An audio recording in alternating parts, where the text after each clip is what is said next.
Hey guys, it's Logan with Hydra 572. Today I'm going to be reviewing the Spyderco Tenacious, which, to quote the venerable Benjamin Yahtzee Croshaw in a slightly Americanized dialect, will hold all the significance of spitting into a river, as this is a very popular knife, both inside and outside our little YouTube knife community. It's one of the most popular knives that I can think of.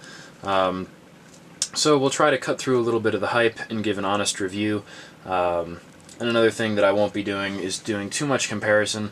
I know as the Tenacious has been videoed over and over again and reviewed over and over again, we've had kind of a tendency to review it very comparatively, and I think comparison between knives is good. In fact, I've got a little section for competition. But I think those comparisons should be used to inform your knife review and give specific feedback just in the context of one knife, instead of being your entire review saying this has worse jimping than that, this edge is worse than that. I think it's more important to just give a review that doesn't require that people have already experienced other knives, and then give some comparison at the end or wherever you choose. So without further ado, we will go ahead and jump in with intended usage, and that is as a low-cost EDC blade and an emergency tactical knife. And also possibly as a gift blade. Like I said, Spyderco, in part because of the Tenacious, and also because of movies and television and all that, has become one of the more recognizable knife brands to people outside our little collection hobby. So therefore, if you've got somebody who is looking to get a knife, or somebody who's not too into the knife collecting hobby and you'd like to get them more involved, the Tenacious would be a good place to start, because they'll be able to show it to their friends and say, look, it's a Spyderco. Among people that know anything about blades, it's a pretty instantly recognizable company. Moving on to the pricing, as I said, low cost. On Blade HQ with no coating, costs $40. The coated version, which is the one that I'll be reviewing, costs $45. On eBay you can get the non-coated version for $35, and $43 coated on eBay. Not all that much of a price break. Onto the blade profile. It is a big old Spyderco leaf blade, which I am a fan of. They've got a lot of positive things about them.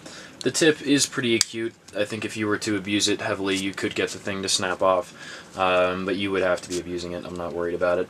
The belly, we've got enough. More wouldn't go amiss at all, because, as you can see, if you're down doing that slicing, you're going to have 2 inches of blade, but it would be better to have more, but ultimately pretty good. And for other cutting tasks, you've got plenty of knife to do your cutting with. The steel is 8CR13 MOV, which with Spyderco's heat treatment is very, very good, in my opinion. You're always balancing your retention against your ease of sharpening, and on this knife, the retention is decent. It's better than no-name knives, with no-name steel, obviously. In all honesty, it doesn't compare at all with a higher-budget steel, but the sharpening is very easy. These knives are some of the first that I sharpened, and I'm able to get them back to a hair-popping edge from pretty well worn very, very easily, and I really like that. Just a couple of swipes on the sharp maker, even a couple of passes on the wicked edge with 1,000 grit stones. This knife does not care. It'll go back to hair-popping real quick. See if I can do some shaving.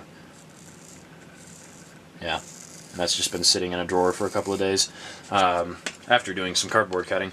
So these knives sharpen very easily. The grind is very nice. We've got a full flat grind, which I do like. It would be nice to have more of a little flat. You've got some here which you could try to grab with a clamp if you were using a clamping system for your sharpening, or you could use that as your flat on an Edge Pro Apex. But it would be nice to have just a little bit more. As much as I like full flat grinds, they can be sort of a pain in the ass to clamp in for a consistent angle sharpening system. But otherwise the grind very good for cutting through cardboard, anything else that you would need to cut that would offer a lot of resistance. I love those full flat grinds. I'll probably back up the bevel over time. I already have on my Resilience, but I'm not worried about it right now. Like I said, it cuts very well. I think with the bevel backed up it would be just a bit smoother. It is a bit abrupt, as most knives come from the factory, a little bit abrupt. Deployment, we've got our Spidey hole, so you can flick a number of different ways. You can also do your drop, which I'm not even going to try to do from behind the camera, but grab it that way. And I guess I'll try it and embarrass myself. Oh, look at that. Then you can do your inertial openings, your flick opens. No way that's happening behind camera. It's okay, it's not fantastic. It's smooth enough. It's definitely not rough, but it could stand to be a little bit smoother, a little bit easier to get out.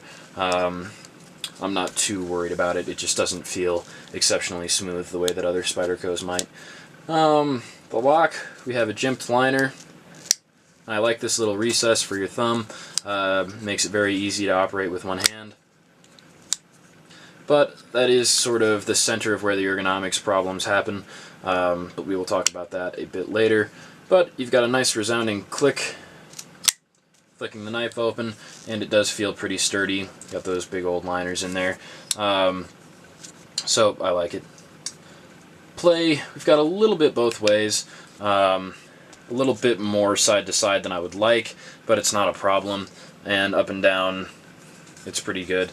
Yeah, there is some play though. That's to be expected for a knife in this market. The handle, you can see we've got open flow through. Those barrel spacers. The handle material is G10. It's got a nice low texture G10. The liners, we have just skeletonized, unspecified steel liners. The ergonomics are honestly kind of lacking, especially around these two liner recesses. That's just not a comfortable area for my hand. It feels like I've got multiple edges pressing into my pointer finger, and it just does not feel very good at all. So maybe if there was a little bit more G10 left in this recess, I think I could handle that a little bit better, because that does come off pretty sharp, and then just getting pinched between there and the locking liner is no good for ergonomics. Besides that, the handle is a bit too short for me. I find my fingers getting scrunched up just a little bit, an extra centimeter or even less than, even a half centimeter, quarter of an inch, something like that would have been helpful. But I have standard sized hands, but I like big blades, so that is a personal preference type of thing. Some people like their blades as small as you can get them, and you do suffer a little bit ergonomically in my mind, but a lot of people won't mind that just for the sake of having a more compact blade. The jimping and the thumb ramp are really good. It's a standard for me on this line of knives. A thumb ramp that doesn't feel like it's too short, feels like you can really get your thumb sunk in there. Even with the coated blade, it is very grippy. Jimping, overall very well done. A lot of blades I feel like I would like the jimping to extend way up so that I could get my thumb more involved in the grip. I do not get that problem here because I can push pretty hard against that thumb ramp. So very good ergonomically and traction wise there. Clip, the good old Spyderco hourglass clip, 4-way reversible. Yeah, good stuff. Presentation was really good. Spyderco does this stuff well. I think the little stuff, like their Spyder logo, and the way they stylize their blade markings, are really cool. Even the China doesn't bug me too much. The little engraving on their clip is nice. And the coating looked really good coming out of the box. Quality was very good coming out of the box. We had a great edge on the blade, as Spydercos tend to have. The coating is very nice. Even after some pretty hard cardboard cutting, this thing has stayed well coated, and we all know that some black coatings aren't that way. I prefer these ones that will stay on even if they provide a little less lubrication. If I buy a black blade, I tend to want it to stay black. And less so on the Tenacious line, but Spyderco always has good hardware, and the Tenacious hardware is no exception. So good hardware throughout, good clip, like I said, very good quality. And the value is very good as well. You're getting a very well heat-treated 8CR13 and G10 and steel-lined handle, and a very well-constructed knife for around $40, which is reasonable for even non-knife people to spend on their blade. So very good. Getting into competition, lots of competition for this blade. Got our budget Kershaws, represented here by the Clash, which is right around the same size. Got a couple of SOGs that are cheaper. Here, the one that I have is the Twitch, which costs like $10 more, depending on where you buy. Got another pretty popular knife, though probably not as popular as it should be, the Ontario Rat 1, which is so far the biggest we've got up there. And then honestly, I feel like the Tenacious gets some good competition from its own line in the Resilience, which I feel like is a pretty significantly better blade overall. But as I said, I will try not to launch too much into just comparison, though I might do a comparison video later to supplement this review and talk about comparisons between all these blades. Part of the reason that I didn't want to do a comparison is as this $40 budget knife market has gotten more competitive, I don't really feel that any of these blades is better than one another. I just feel that they're all very different blades that excel in different areas, and the Spyderco Tenacious, as far as I can tell, is part of what cracked that market open and showed knife manufacturers that if they wanted to appeal to more people, they had to have some budget blades that performed very well with named steel that cut well, and yeah, I think it just helped crack open that budget market.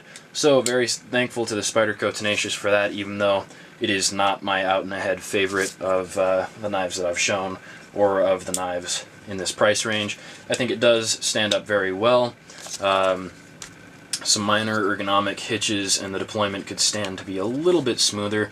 Like I said, it's got some side-to-side play, and I'm a play snob, so I got the thing really tight. It still has play, and now it doesn't deploy exceptionally smoothly. So that's a bit of a problem. But overall, I think definitely still a pass. Anytime that you deliver a great little blade for $40, I think you deserve a commendation, especially in Spyderco's case, seeing as they were one of the first. So overall, yeah, a resounding pass. Like I said, the Tenacious is not perfect, but there is a reason that it is as popular as it is. It's a great little blade for the money. The stats, which I'm aware should be called specs, but I've printed out a lot of these, so it's going to be stats for a while. Overall length is 7 3/4 inches. Pretty compact blade overall. Handle length 4.5. The blade length is 3 1/4 plus a little bit, maybe like 3.4, and the blade thickness was 1.18 inches, 1.2 inches, and the weight was 4 ounces. So overall, a very light blade as well, especially for that much blade that you're getting with that much width, and a pretty thick stock there. So overall, very cool little blade. Mostly an EDC knife in my mind, but if this was the only thing you had on you and you had to use it to defend yourself, I think with a relatively ergonomic handle, like I said, I like those coffin-shaped handles, even for self-defense and a good thumb ramp, I don't think you would hurt yourself if you had to defend yourself. So I think even as a defensive implement, an emergency one, it does get a pass. So I hope you guys have enjoyed this review of the Spyderco Tenacious. If you guys want to see a video comparing all of the other options that I own so far, and even maybe some that I don't quite yet in this price range, let me know. Didn't want to put that too much into this review, but I would be more than willing to do a video like that in the future. But either way, I hope you guys have enjoyed this video. Stay tuned for more of the same.